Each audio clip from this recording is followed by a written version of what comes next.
पुणे महापालिका निवडणुकीत जवळपास सर्वच पक्षांकडून गुन्हेगारी पार्श्वभूमी असणाऱ्या उमेदवारांना तिकीटं देण्यात आलेली आहेत, उमेदवारी देण्यात आलेली आहे। या संदर्भात पुणे पोलीस नेमकी काय कारवाई करणार किंवा या सगळ्या पार्श्वभूमीवरती निवडणूक प्रक्रियेवरती दबाव येणार का, काय या संदर्भात बोलण्यासाठी आता आपल्या सोबत पुणे पोलीस आयुक्त अमितेश कुमार आहेत।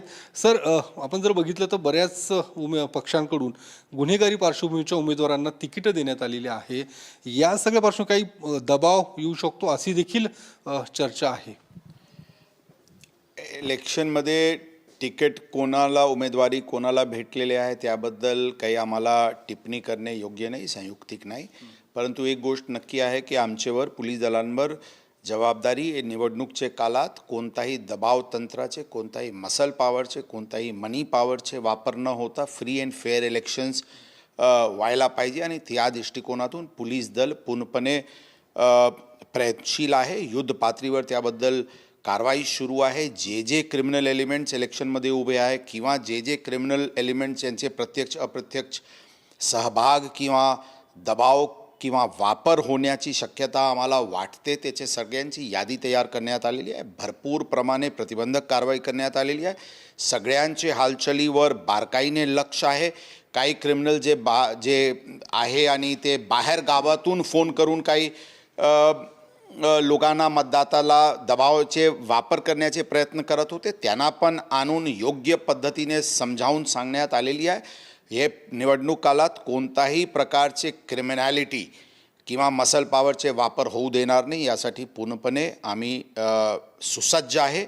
आणि राहिली गोष्ट जे क्रिमिनॅलिटीबद्दल, पोलीस दलांची भूमिका स्पष्ट आहे की क्राईम आणि क्रिमिनल्स आणि क्रिमिनॅलिटी यांना ग्लोरीफाई कोणी कोणताही माध्यमातून करत असतील त्यांच्यावर योग्य आणि कडक कारवाई करण्यात येईल। सोशल मीडियावर काही लोक ग्लोरीफाय करण्याचे प्रयत्न करत होते, त्यांना योग्य कायद्याचे दणका देण्यात आलेली आहे। आणि राहिली गोष्ट जिंकला की हारला, जिंकला हारला त्याचे काही पोलिसिंगवर फरक पडत नाही। जिंकला आणि त्याच्यानंतर गुन्हेगारी केला तरी पण त्याच्यावर त्यापेक्षा जास्ती कडक कारवाई होईल, हीच धारणा पोलीस विभागाची आहे आणि त्याचे काही पोलिसिंगवर फरक पडत नाही। काही उमेदवार तर थेट कारागृहातनं निवडणूक लढवताना पाहायला मिळत आहेत। या सगळ्या परिस्थितीमध्ये कशा पद्धतीने तुम्ही या सगळ्या गोष्टी टॅकल करणार?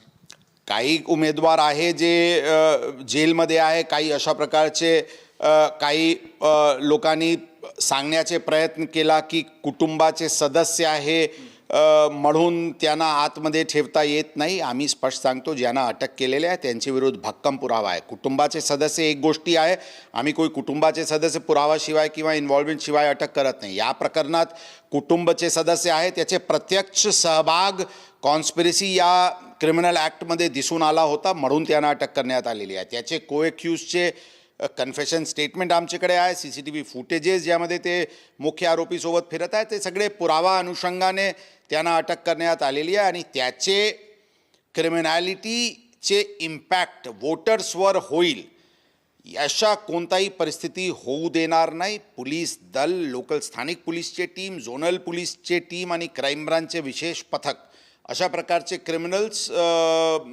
एलिमेंट्सवर बारकाईने लक्ष ठेवून आहोत। सर, ज्या ठिकाणी असे उमेदवार देण्यात आलेले आहेत तिथे पुणे पोलिसांकडून काही विशेष खबरदारी घेण्यात आलेली आहे का? बरोबर आहे, आम्ही सांगितले तिथे विशेष पथक या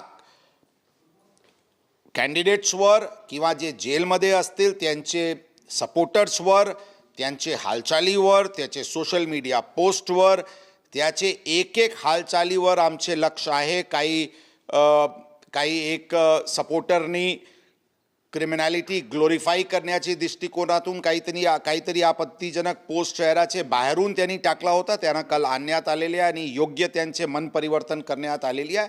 अशा सर्व प्रकारचे लोकांवर बारकाईने लक्ष आहे आणि हे लक्षात ठेवायला पाहिजे। काही त्यामध्ये MCOC अंतर्गतचे गँगस्टर्स आहे, MCOCचे गँगस्टर्सला जोपर्यंत कॅन्डिडेटमध्ये त्यांना सपोर्ट केला ती वेगळी गोष्ट आहे, परंतु कोणताही कृत्य जे ऑर्गनाइज्ड क्रिमिनल ॲक्टिव्हिटी आणि हे क्राईम सिंडिकेटला प्रत्यक्ष अप्रत्यक्ष बढावा देण्याचे काही निष्पन्न झाला तर त्यांच्यावर पण MCOC अंतर्गत कारवाई होऊ शकते, हे सगळ्यांना लक्षात ठेवायला पाहिजे। आणि पोलीस दल त्या दृष्टिकोनातून बारकाईने लक्ष ठेवून आहोत। शेवटचा प्रश्न सर, हे सगळं जर उमेदवार भविष्यात निवडून आले तर या सगळ्या कारवाईवरती परिणाम होऊ शकतो का? काय नेमकं तुमच्या या प्रश्नच नाही आहे, काही परिणाम होणार नाही. आम्ही सांगितले, जिंकले की हारले, जोपर्यंत कायद्याची मार्गावर कोणी राहिला आम्हाला काही म्हणायचे नाही.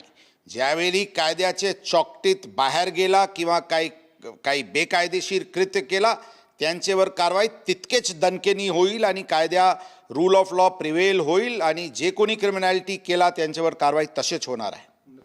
तर पुणे पोलीस आयुक्त आत्ता आपल्या सोबत होते.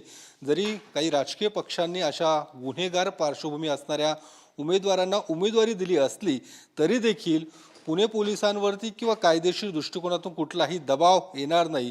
भविष्यात जरी ते निवडून आले तरी देखील जी काही कारवाई पुणे पोलिसांकडून करायची आहे ती कारवाई निश्चित केली जाईल असं अमितेश कुमार यांचं म्हणणं आहे.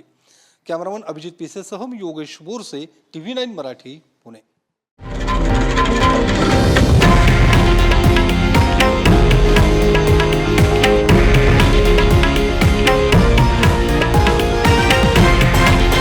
हे आहे देशातील नंबर 1 न्यूज नेटवर्क आणि आपण पाहत आहात TV9 मराठी, एकमेव.